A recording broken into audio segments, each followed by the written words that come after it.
सांसारिक लोग अक्सर ये बात करते हैं कि यहाँ पर जितने भी देखो महाराज, जो भी धार्मिक महापुरुष हैं वो यही कहते हैं मोह माया को छोड़ो। अरे मोह माया को छोड़ो, सब कुछ त्यागो, संसार में कुछ नहीं है। और जब हम उनको देखते हैं तो वो मोह माया में लिप्त रहते हैं। ये प्रश्न कुछ विधर्मी लोग करते हैं कि सब साधु संत कहते हैं कि मोह माया को छोड़ो, मोह माया को छोड़ो, हमें दे दो। विधर्मी कहते हैं। तो मैं उनको कहना चाहता हूं, मोह माया आसक्ति में रहना, बंधन में रहना और उस मोह माया में अपने आप को भरमाए रखना और उस मोह माया में रहकर के भी जगत से दूर रहना, इन दोनों में फर्क है। बोलो राधे राधे। एक ट्रेन में एक महात्मा जी जा रहे थे और उन महात्मा जी एक अपने शिष्य के वास से लौटे तो उन महात्मा जी का जो शिष्य था वो बड़ा धनाढ्य व्यक्ति था महाराज। अब गुरु दरवाजे पर आया हो और शिष्य के पास बहुत कुछ हो तो शिष्य यही प्रयास करता है कि हम अपने गुरु को जो मांगे सो दे दें। बोलो राधे राधे।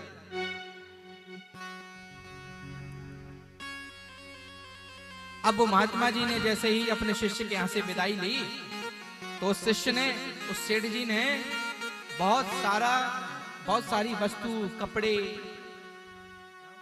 खाने के लिए सामान, बहुत सारा सामान देकर के गुरुजी को विदा किया और स्टेशन पर आकर के ट्रेन रुकवा करके ट्रेन में सामान भर दिया महाराज। और जहां महात्मा जी बैठे हुए थे एसी कोच में, उस एसी कोच में देखा तो पूरा डिब्बा भर गया महाराज सामान,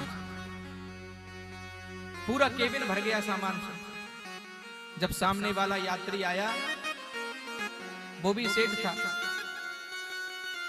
और उसने महात्मा जी को ऊपर से नीचे तक जब देखा तो स्वरूप को देख करके पहले तो मुस्कुराया और मुस्कुरा करके जब सामान को इतना देखा तो उन संत से प्रश्न किया, अरे महात्मा जी कहां जा रहे हैं? व्यंग कर करके।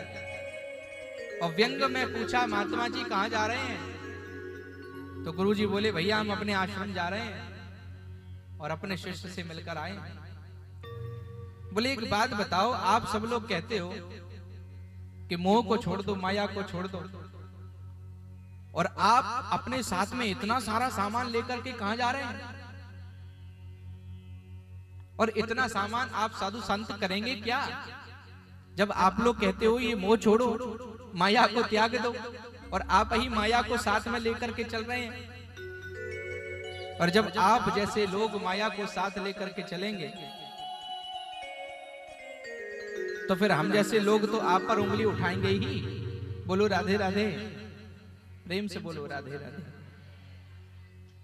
महात्मा जी ने कोई उत्तर नहीं दिया, मौन होकर बैठे रहे।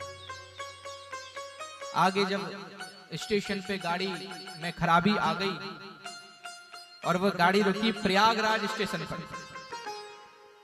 अभी कुंभ चल रहा है, उसमें भी यात्री जा रहे थे कुंभ स्नान करने के लिए।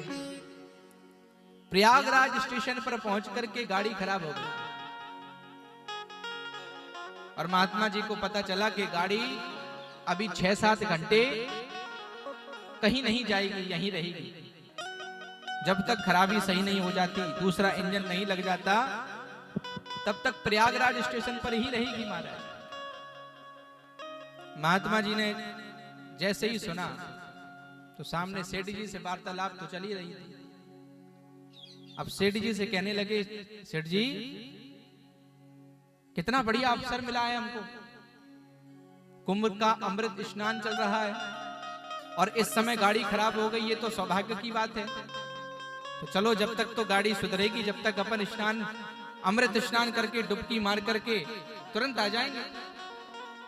सेठ जी ने दिमाग लगाया कि बात तो ठीक है, और महात्मा जी के संग में स्नान करने का सौभाग्य अगर मिल जाए तो इससे अच्छी बड़ी बात क्या हो सकती है।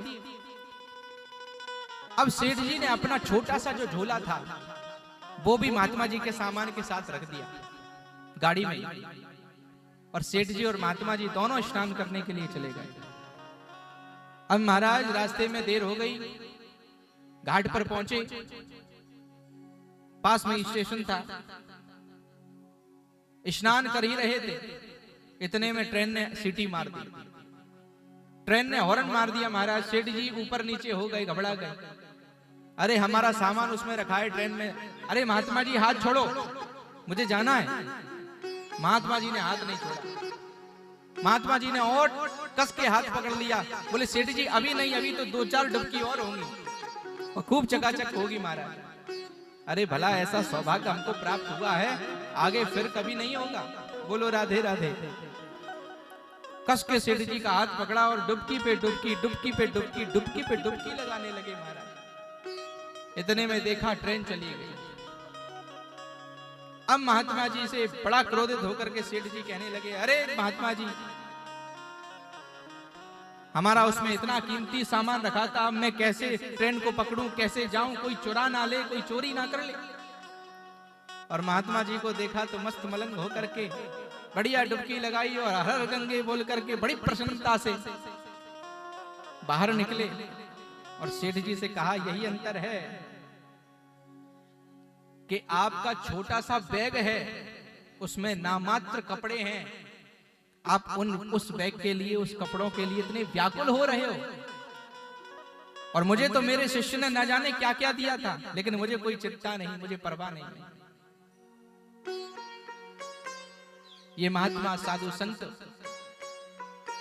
ऐसे ही हैं, जैसे इस दलदल में कमल का पुष्प खिलता है, वैसे ही इस संसार जगत में रह करके, इस मोह माया में रह करके किसी से आसक्ति नहीं रखते। तनिक भी महात्मा जी को ये नहीं लगा कि हमारा सामान रखा है या चिंता हुई हो हमारा, लेकिन सेठ जी की सांसें ऊपर नीचे हो गई। बोलो राधे राधे। यही फर्क है, जगत में रहो, संसार में रहो, परिवार में रहो, परंतु किसी से मोह मत रखो, आसक्ति मत लगाओ। जो आपके पास है, जो आपको मिला है, वो प्रभु की इच्छा से मिला, और जब तक आपके पास रहेगा प्रभु की इच्छा से रहेगा। यदि कभी भी अभिमान नहीं करना चाहिए। आपके पास अगर 4 गाड़ियां हैं तो प्रभु की कृपा से, आपके पास अगर 2 मकान हैं तो प्रभु की कृपा से।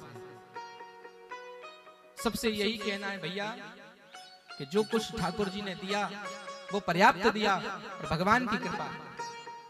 लेकिन इस संसार का जीव की एक विशेषता है, यदि कुछ अच्छा हो जाए तो कहता है हमने बड़ी मेहनत करी, हमने जी तोड़ मेहनत करी है, और कुछ बुरा हो जाए तो पूरा पोथन्ना उठा करके भगवान पर थोप देता है। हे भगवान, ये कष्ट मेरे को ही रखा था, मुझे ही मेरे कर्मों की दंड देना था। बोलो राधे राधे।